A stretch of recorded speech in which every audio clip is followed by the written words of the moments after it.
Welcome to Art and Scroll Studio. I'm Shelley Werner and the host of our Zoom series where we feature the makers and creators of Judaica art. On Wednesday, February 16th, 2022, Lois Gaylord was our special guest, and she shared with us the backstory of how she creates her amazing art. What follows is the complete episode as it was aired on that day. Please click on the link to subscribe to our channel so you'll be sure to know about episodes coming in the future, as well as watch episodes that have happened in the past. Did you always want to be an artist when you were young? Yeah, probably. I always wanted to make things. I started out making stuff as a, young kid, and always had my fingers in, all sorts of different projects. So you were an arts and crafts gal? Oh yeah.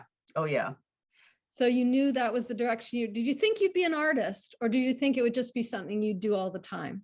That's a good question. It's something I think I probably wanted to do, and it took me a long time to come to terms with the challenges of being an artist. The how to make a living was and be an artist at the same time has been a theme that I've been dealing with for a long time. And I think that's probably shared by a lot of people, especially in a bit of a niche market or a niche area, which is a spiritual orientation to the work. Let me ask you this question, because I know that you have done many workshops, and I'm interested to hear what you say about this.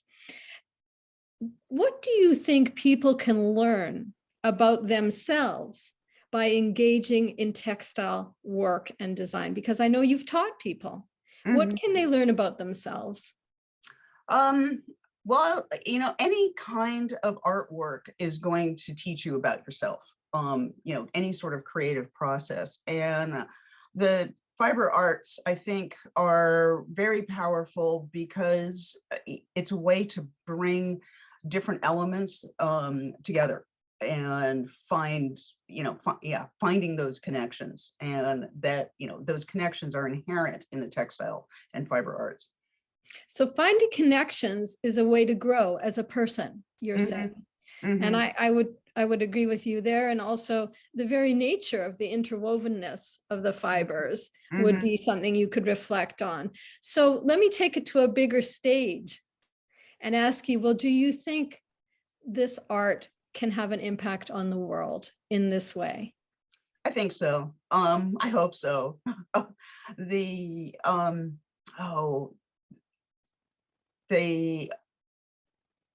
creation of art, is, and how it impacts the world is, I'm trying to think of the right way to say this. Every idea gets put out there, and how does it get picked up by other people? And does it have is there a large impact, or is it a small impact? Is it a personal impact? Is it something that that becomes part of the overall culture? I was just thinking, one thought was the image, the first images of the Earth from space, they were, that changed how humanity saw the planet, seeing it as this beautiful ball in space. Yeah. And I know that we're going to see some of your work where you have taken big ideas and brought them down to a place where you can manipulate them. So let's go to the work. Okay. And let's make sure you can see it.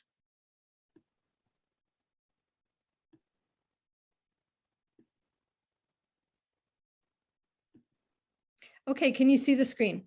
Yes, I can. Great. Okay, and that's you, so that's good. So we're going to start by going back in time.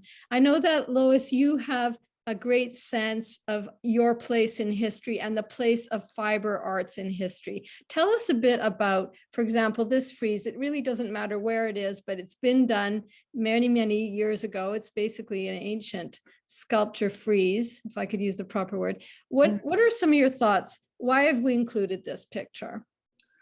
That photo is a sculpture of the Moria, or the Fates, from Greek mythology. So you have these three women, one who spins the thread of life, one who measures the thread of life, and one who cuts the thread of life.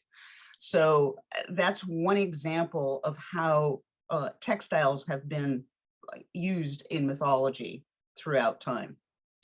And so I know that you have a great sense of your place in the history of this fine tradition, and that is why you have an interest in some of these other traditions. What is this? What's going on here? That is part of a marriage ceremony. It's called a binding. Yeah, it's a wrapping cord where a hand fasting, that's the right term for it, where you have two people who are getting married, and it's a way of symbolizing their union. They're they're tying their hands together, they're binding themselves to each other. And what about this? Is this a mat? That is a blanket that was it's a Chilkat dancing blanket. It was the native peoples of the far northwest. They used these blankets as part of their rituals and ceremonies. And this image here, now this saffron color is so potent and so evocative of this kind of a sort of a spiritual experience. What are your thoughts on it? Well, that's one of the things too. It's another example from another culture of people using a specific type of garment to mark their spirituality, what their role in society is. So that's a Tibetan monk. I believe it's Tibet. Beautiful. So now we're looking at some of the history. I find this so fascinating. What are your thoughts about this rope and this weave, and who are we looking at here? The string is a preserved string that was found, 15,000 BC. So it shows how long humanity has been using textiles or, fiber.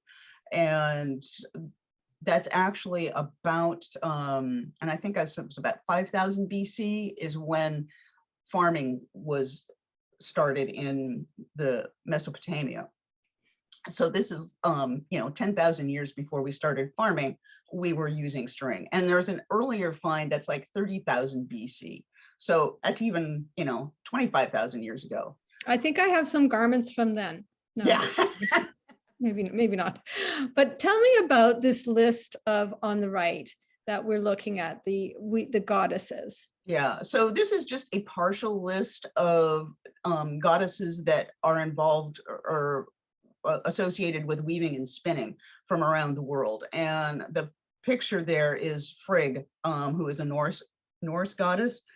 And I've got another list of like another 17 more names that aren't included on here. So I think it really speaks to the fact that textiles as part of mythology around the world. It's a very universal thoughts, and association. And I think it's wonderful that you sort of trace your interest back to take its place among this honored and venerated tradition, that this is something that we tend to think, oh, I'm just wearing my clothes, but really there's power in these garments. And I think we'll see a bit more of that. So I know that Lois might be saying, well, when I said, we've got to put a picture in there of some weaving because I don't know anything about it. And she kept referring to various terms. And I said, well, can we show people what's weaving? What does this mean? What's this picture about? Okay, so that photo on the left, the threads that are running vertically, that would be the warp.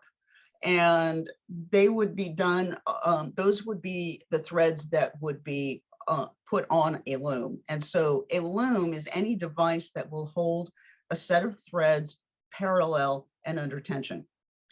And the threads that are going back and forth, the horizontal threads, those are the weft. And those, so those interlace with the warp.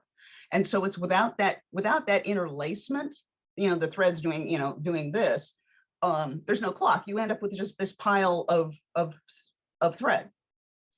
So the, and I think I can, really go back, so this really brings me back to kind of the very beginning, thinking about my thoughts around spirituality and textiles, is that if we look at the beginnings of time, you have that Sim Sum from Kabbalah, where the divine had to withdraw to create space for creation, and so that sets up that original duality.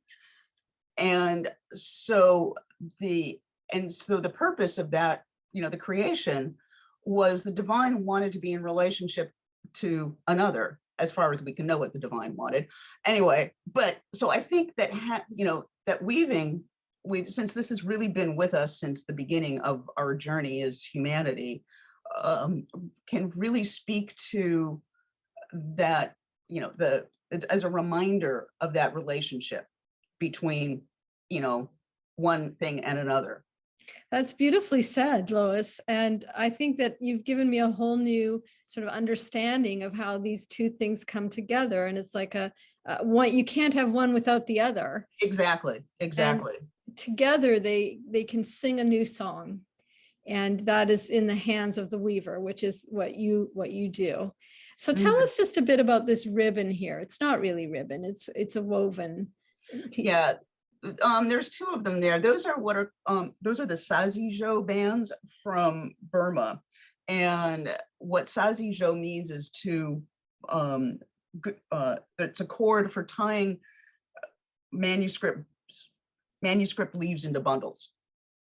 And so what these were specially woven, in Burma by specific people, and people would commission them, and they would have these and there would be inscriptions, as far as bringing blessings to the people who were, who had commissioned them, and then they'd be donated to the monasteries. So it's part of a fine and long tradition of using fabric, fiber, color, that to symbolize intention. And that's a very beautiful way to show it. So now we're looking at another tradition, not Judaism per se, but the point is ceremonial cloths. Talk to me a bit about this.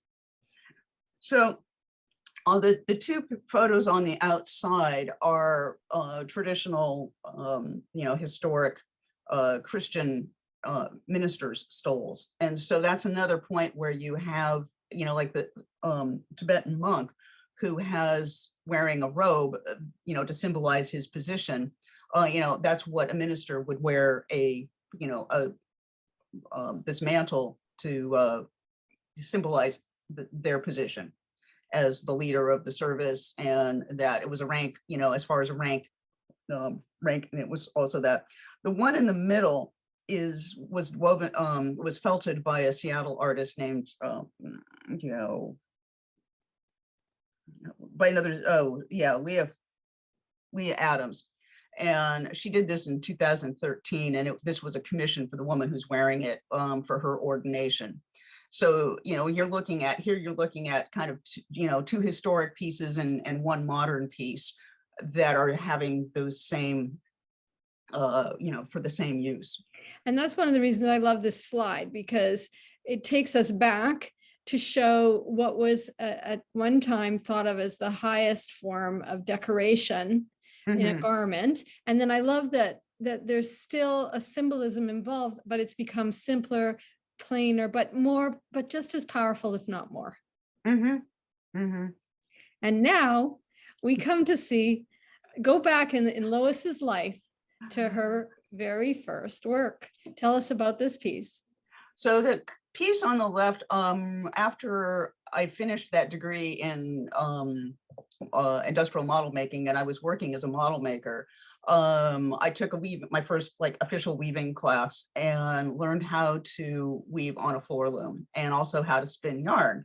And so this was one of my first big pieces that I did and finished in that in that class, where I spun all the yarn for the weft, which is the part that's going horizontally across, and it's like creating the brown and white stripes and the design down below. And the warp was a commercially spun yarn. And so I wore that piece for probably about 15 or 20 years.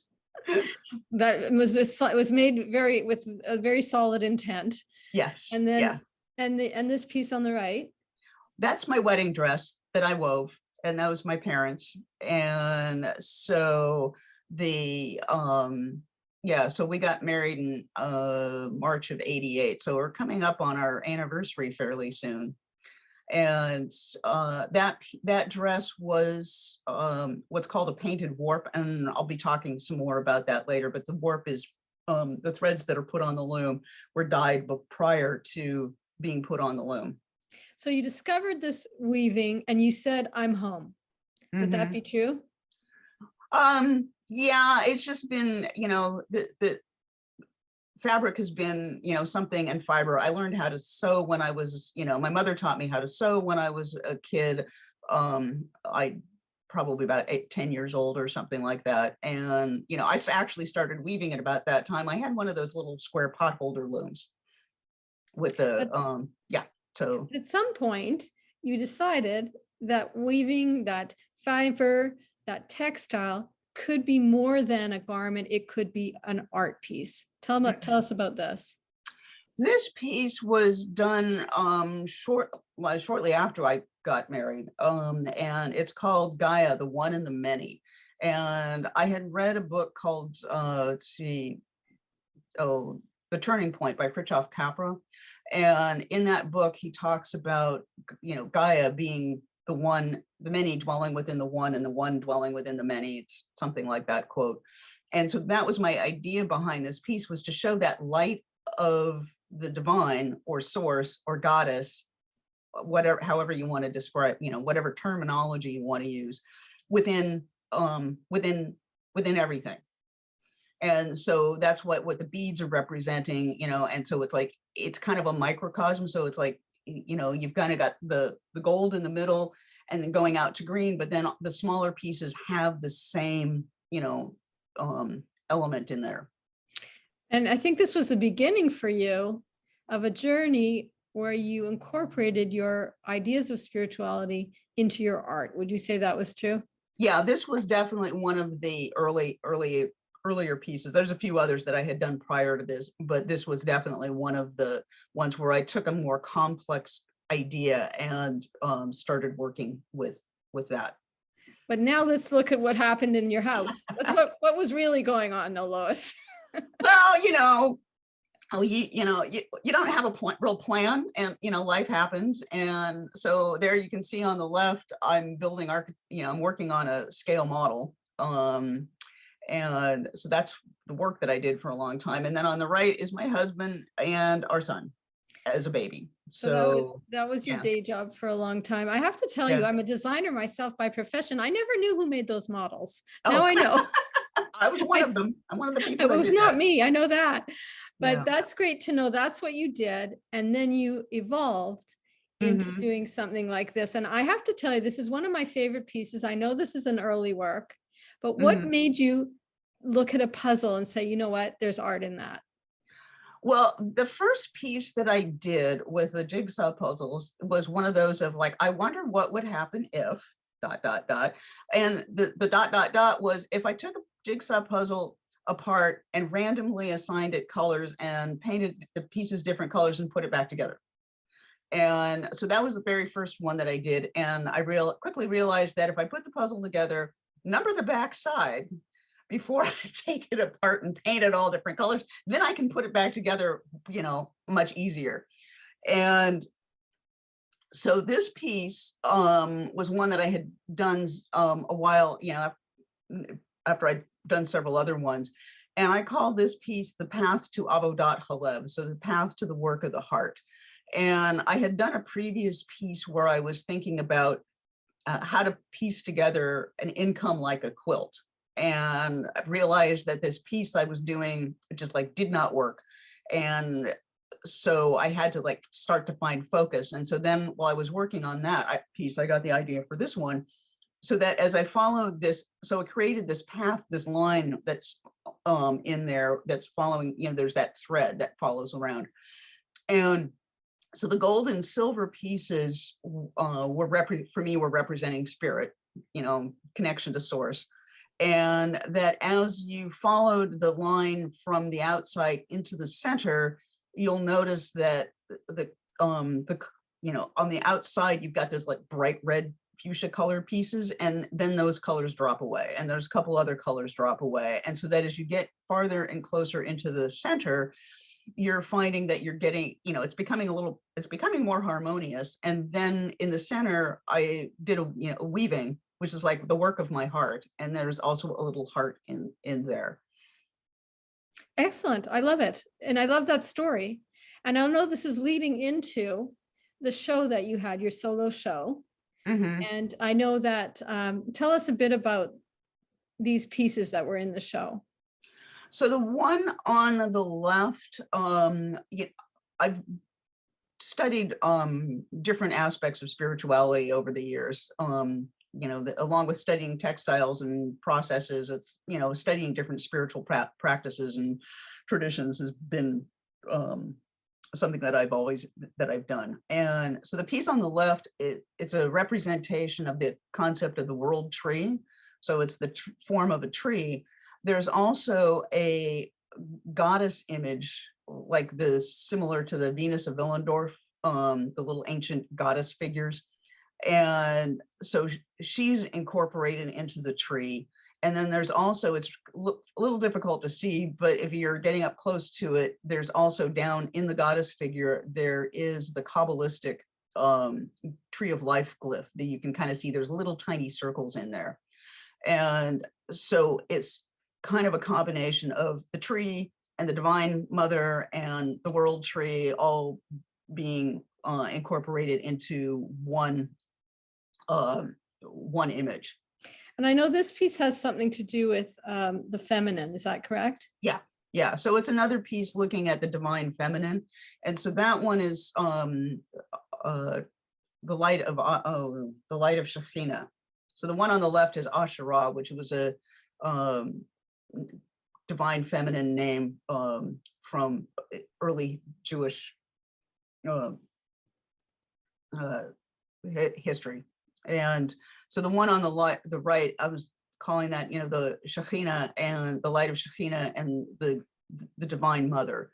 And thinking of that as the world, so it's round, so it's kind of a representation of, the planet. And then you have the green goddess figure. And then the piece on the top is a technique of weaving called tablet weaving. And I'll talk about that some more later. So I know this piece has a lot of symbolism, and I want to get to some of the ceremonial garments that you've made, but I'm going to quickly tell the story a little bit about that you've told me about the rigidity of our culture and of our society, and tell us a bit about the symbolism of the beads that are appearing inside this structure, and then about the weaving of the web. So the idea behind this piece was that we're all, society puts people in little boxes, and so that's what's represented in the back. So it's like, those are little square beads in little square boxes. And so the idea was that the people who have kind of escaped those boxes, and found finding their true selves. So it's like joining the web of life is what I think I finally ended up calling this piece. So I think this is a stunning kind of introduction to when you spread your wings, as it were, mm-hmm. and discovered your interest in the Judaic ceremonial cloths. And I know this is the Women's Torah Project. Mm-hmm. Tell me a bit about what you did and what your participation was in that. So this was from the community of Kadima, and they commissioned the first Torah to be scribed by a woman, and then it ended up being the first Torah that was scribed by a community of women. And so I wove the bima cloth, and which you're seeing there in the front. And so thinking about it as the design on the piece was kind of to be like both a wing and a feather, or a feather and a leaf. So it's, the tree of the Torah is considered, she's a tree of life to all who hold fast to her, and thinking also about, Shekhinah's wings is another one. So this, on the band that's on there, it's the Eitz Chaim Hi Lamaka Zikin Ba. So that's on the bima cloth. Excellent. This is a beautiful, and this is, I know, in a way, your entree into making this kind of work. And I wanted to ask you, because I saw you were making these talitot, and I said to you, how did you know how to do it? Well, when I first got started, I, pulled out that old book called the Jewish catalog, the big orange one, and was looking up in there. And I discovered that really the only real requirement, well, there's two, basic requirements. One is that it has tzitzit, it's a rectangular garment, and that you don't combine linen and wool. And it can be any fabric. It can be really any size. There are probably some more halakhic, orthodox ideas about what size it should be. But, if you're not orthodox, strictly orthodox, there's more leeway as to have it be at the size you want. And I was very fascinated when Lois started to make these, basically a do-it-yourself project, make your own talit. And I said, well, tell me about the details. Like, how did you know, how to make these tzitzit? And you were telling me that there are some kind of Gematria, which is the Jewish art and science and spiritual activity of making meaning from numbers, like numerology. Would you say that's true, Lois? Yeah, that's definitely what's happening with, so Gematria is essentially Jewish numerology. And so every Hebrew letter has a numerical value. And so people who get really deep into studying Gematria will be comparing numbers and comparing, Torah texts. And, if two words have the same numerical value, there is a relationship between those things. So that's what that is. So for the tzitzit, the wraps, you have the 7 plus 8 plus 11 is 26. And that's the numerical value of the tetragrammaton, Yod He Vav He. And then the 13 wraps has the value of the word echad, which is 1. And so to look at the tzitzit is to remember and know that God is one. So that's one of the things about Gematria with this. That is so fascinating. I did not know that. Mm-hmm. I just learned that. I did not know that. I had no idea what the nodding was. And I did not understand that it tied together to a language that was spiritual. And it's such a fine reference to history and to those ancient players who were weaving and doing this kind of thing, the nodding. So this is one aspect, but how do you make is there a name for that collar piece? Yeah, the piece on the band on the talit is called an atara, which means crown. And one of the other ones that I read, which was, I absolutely love this story, is that actually, one of the traditions is that people will put the blessing that you say when you put on a talit, and that's kind of a common thing that people will put on on the atara, but it doesn't have to be that. But the other one is that essentially what the description was is that the band orients, because you've got a rectangular piece of fabric, so the band orients the wearer to which side is up. So it's like, I'm one of these days I'm going to get the Hebrew translation for this side up and weave that for an atara. Maybe IKEA needs that. Maybe you need to weave those.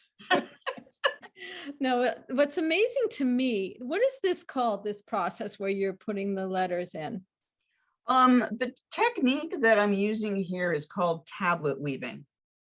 And so it's also known as card weaving. And so you'll see that stack of yeah, those square pieces of cardboard on the left, and each of them has 4 holes in them.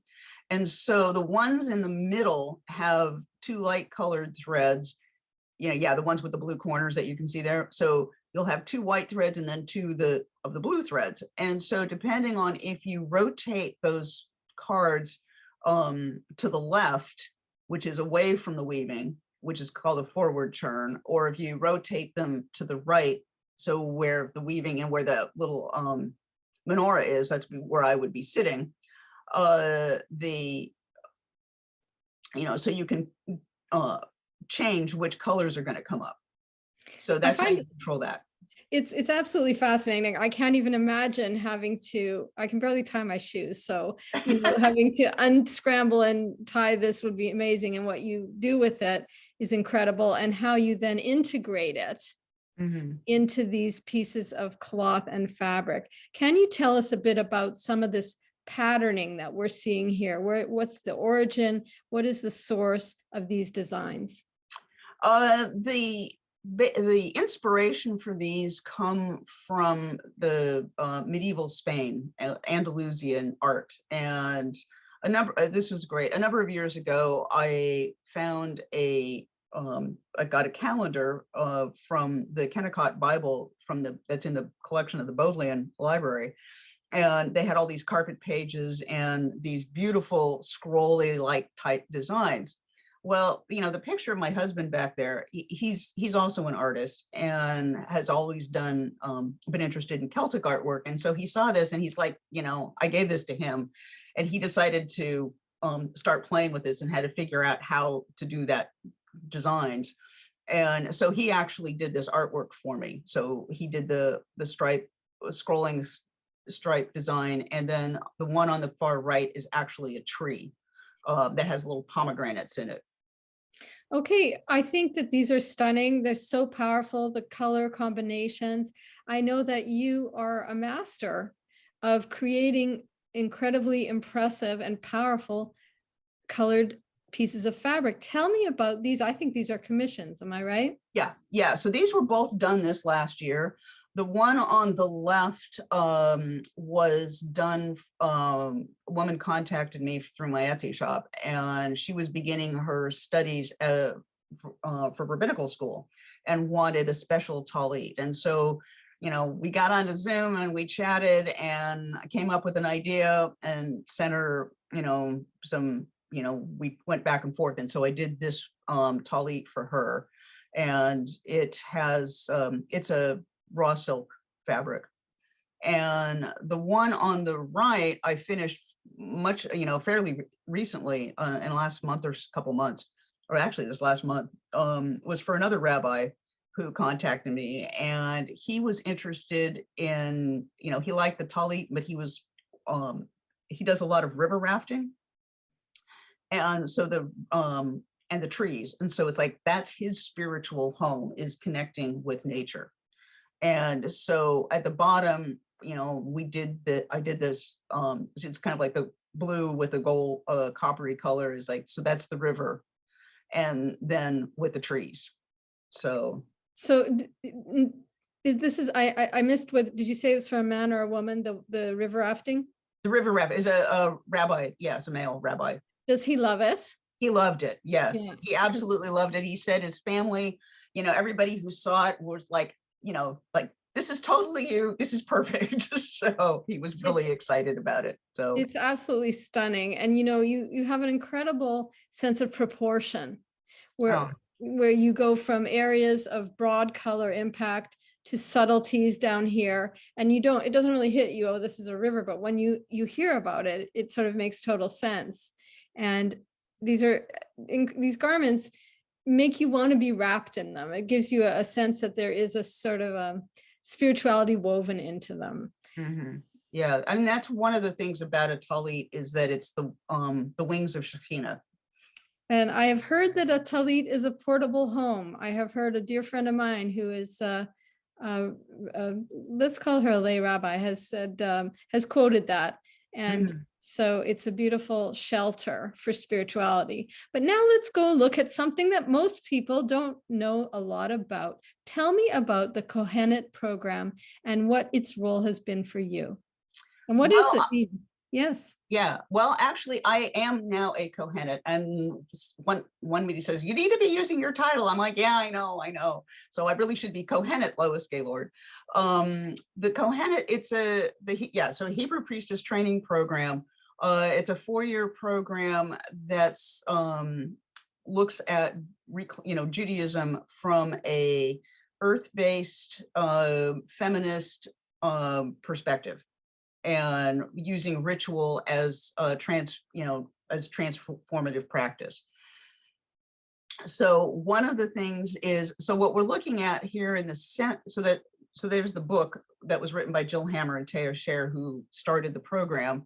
And then in the center is the altar that was set up at one of the retreats, so that the program is a series of week-long retreats. We've had a hiatus from COVID, so hopefully they'll be able to get back to in-person retreats.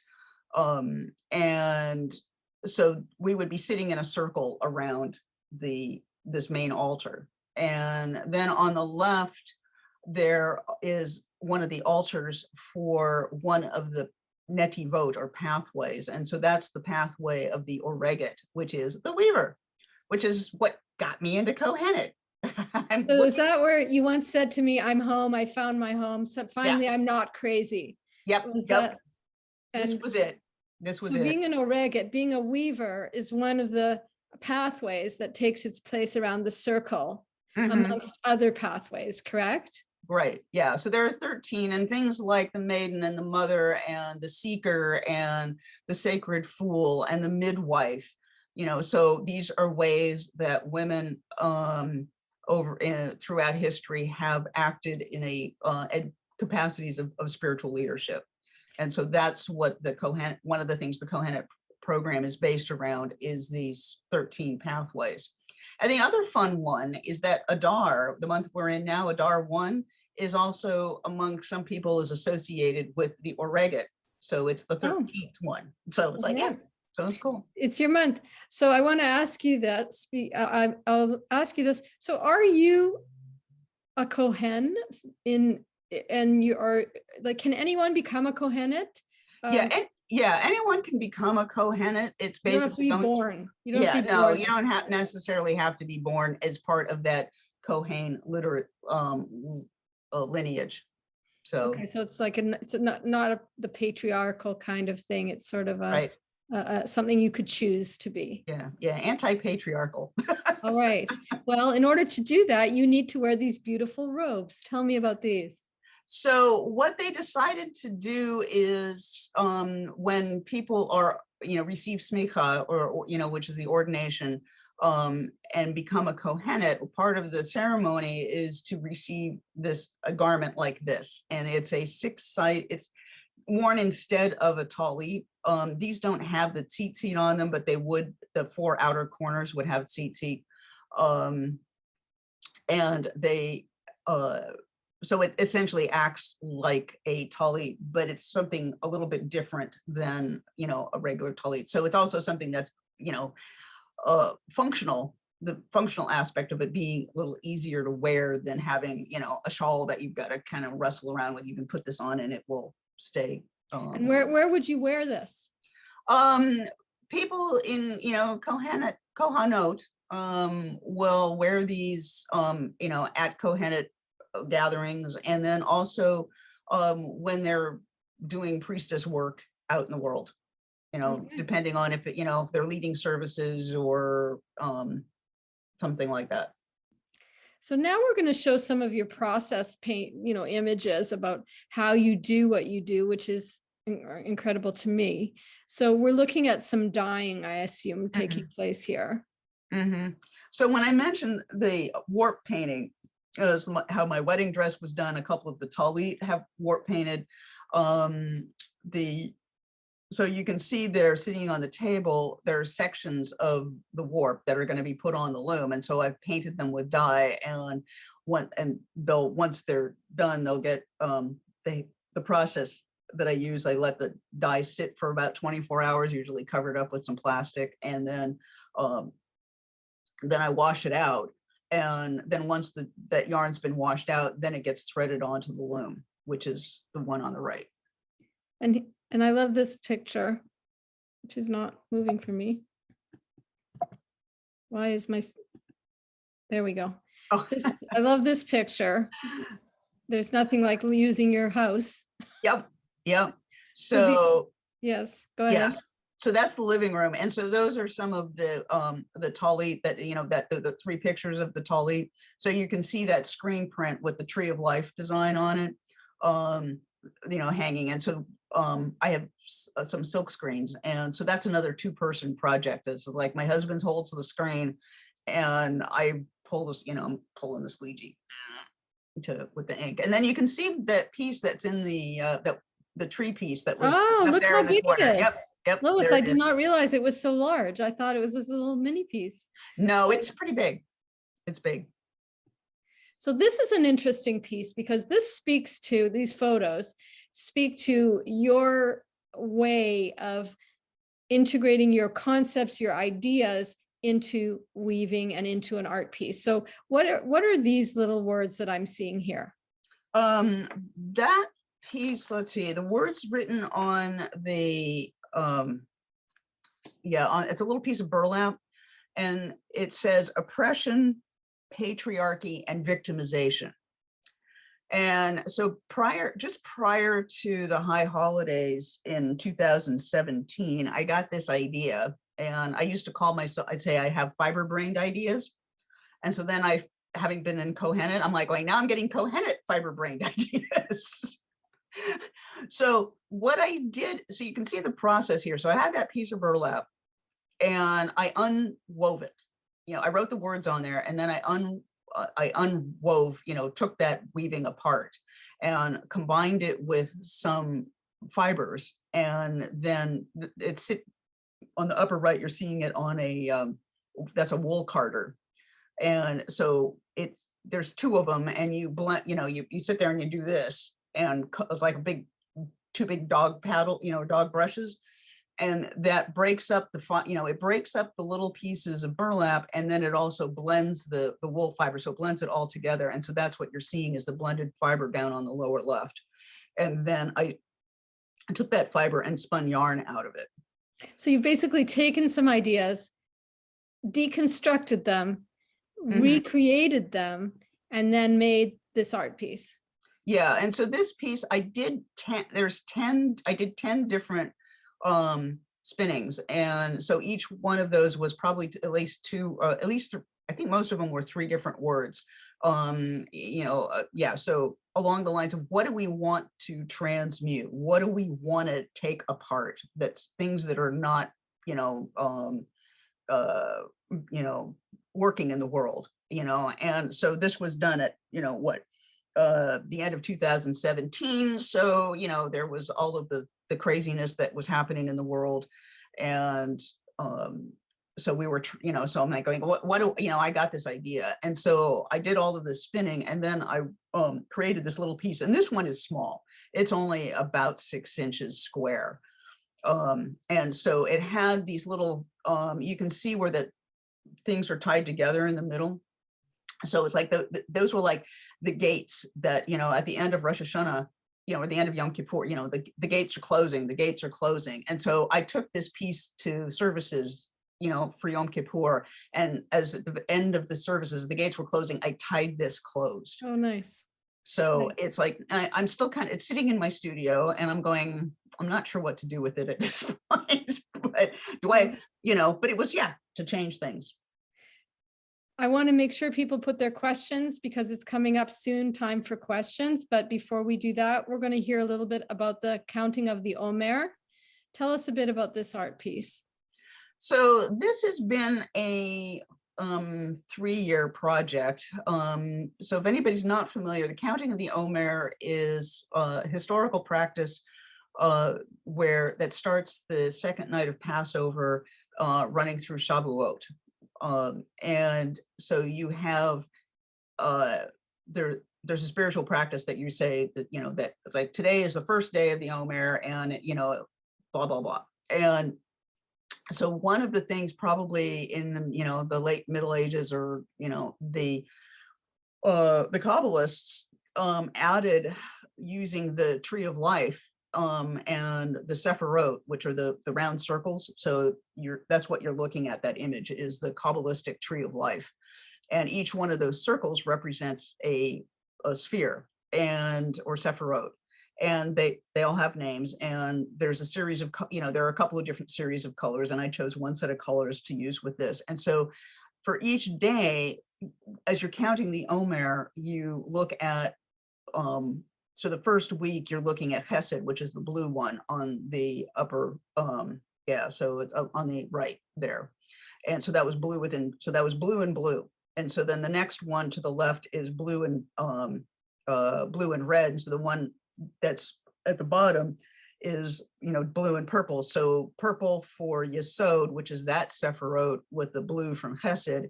And so you're looking at each day, you're looking at the combination of those two spheres, and they all have these, there's a series of associations with each one. So it's a beautiful way to lead us into the kind of work that you have done, not necessarily from Jewish practice, but from some other kinds of spiritual associations. And I know you have a variety of shops and ways that people can buy these things. And I know we're going to post those in the chat, where you can get an amulet. These are amulet bags, correct, Lois? Mm-hmm. Who uses amulets?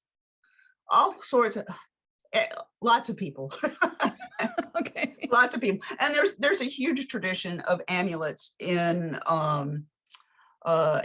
Judaism, in Jewish practice. So a lot of the amulets, Jewish ones, were, used a lot of, were text-based, written ones.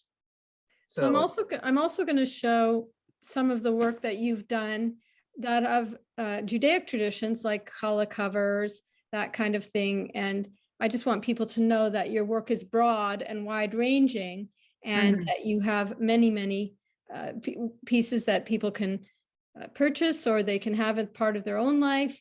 And you're incredible. Your depth of knowledge and the information you've shared is really so powerful.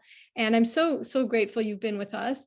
And I'm going to get Michelle, if she can come on and ask the questions that I'm sure people have been throwing at her. Well, thank you both so much. And I feel like there's been a dialogue. Maybe you haven't been able to look at the chat, but there's been like a dialogue going on as you're commenting, and you'll see it after all the comments. So I do have a few questions. We'll see how many we can get through. First of all, Megan asked, when in your life, was going back at the beginning, there was the tree of life and the circled mother pieces. And she wanted to know, when in your life did you make those pieces, or what was going on in society that inspired you to make them? Oh, let me think. What do I have? I probably have a date on here. Those were done around 2017.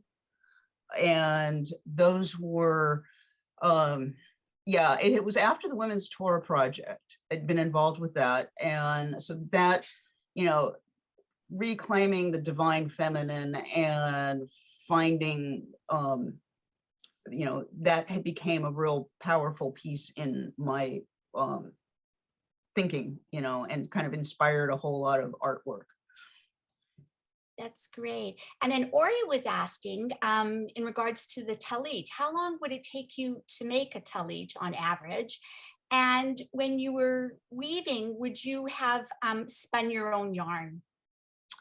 Well, I can answer the second one. Most of the talit that, most of the talit that I'm showing are hand-dyed commercial fabrics. So I'm not actually weaving those. So there was just a couple of those that are hand woven, and those can take, the hand woven ones, take considerably more time to do. And I have not spun any of my own yarn for any of those. So I could, but that would add even more time to it. Yes. Adele was interested. Would you consider that a mezuzah is an amulet? Yeah, that probably would work. You know, I know Amy Gallant, who was on the call last month, makes mezuzahs, and so yeah, so they do. You know, people use them as an amulet, as like you know, on their home. So some people, you know, it's not necessarily, you know, everybody considers them an amulet, but some people could. So The personal interpretation. mhm. Someone felt that your work is feminine, it's talking to women, but she's wondering, what do the men say? Do you get feedback from men? Yeah, I've had a couple people. I have one talit that I wove, was purchased this last year, and by a man, and you know, it was like, it just spoke to him, and you know, it was a little more traditional colors. It was blue and white, you know, and you know, hand woven, and so it didn't have the painted warp and things on it. But you know, it's like he said, it just really spoke to him. And you know, and the one for the rabbi, you know, so yeah, so I've made some talit for men, and you know, they appreciate the work too. So it speaks to everybody. So maybe mhm. two more quick questions. In all your work, have you traveled to any other countries to learn about their weaving and fiber arts from the people directly there? Unfortunately, I haven't. You know, I've done very little foreign travel, so I've learned things from, you know, places that I have access to. So yeah. Okay. And then finally, somebody's asking about commissions, and I'll put all the information in the chat in a moment. Mhm. But are there other kinds of pieces that you commissioned that maybe we haven't spoken about yet? Oh, let's see. I've done, you know, yeah, I've done custom altar cloths for people. You know, there's the small one that had the round one with the goddess figure on it. So I've done, you know, custom ones of those kinds of things. Yeah, I did one with several years ago with the Kabbalah, you know, an altar cloth with a Kabbalah glyph on it. And so that I've done, yeah, so mostly what I've been doing lately has been, you know, commissions for talit, or, you know, the confot, and occasionally some other smaller pieces. Great, thank you. So I think there's lots of accolades, but I think that's all for questions. So I'll pass it back to you, Shelley. Thanks so much, Michelle. And I think the moment has come for me to say thank you so much, Lois. Mhm. I know it's been a grind working with me. I am a taskmaster. It's been a delight, actually. It's been a Oh, delight. thank you for saying that. It's been an honor to get to know you, and an honor to work with you and to learn all the ways that you bring your spiritual vision into reality, how you take ideas and weave them into something that we can see, we can touch, we can feel. You really are a leader, Lois, in Thank you. thought. You are in spiritual thought, a groundbreaker in the Kohenet field. And I think we've all learned something today. And I want to thank you so much for that.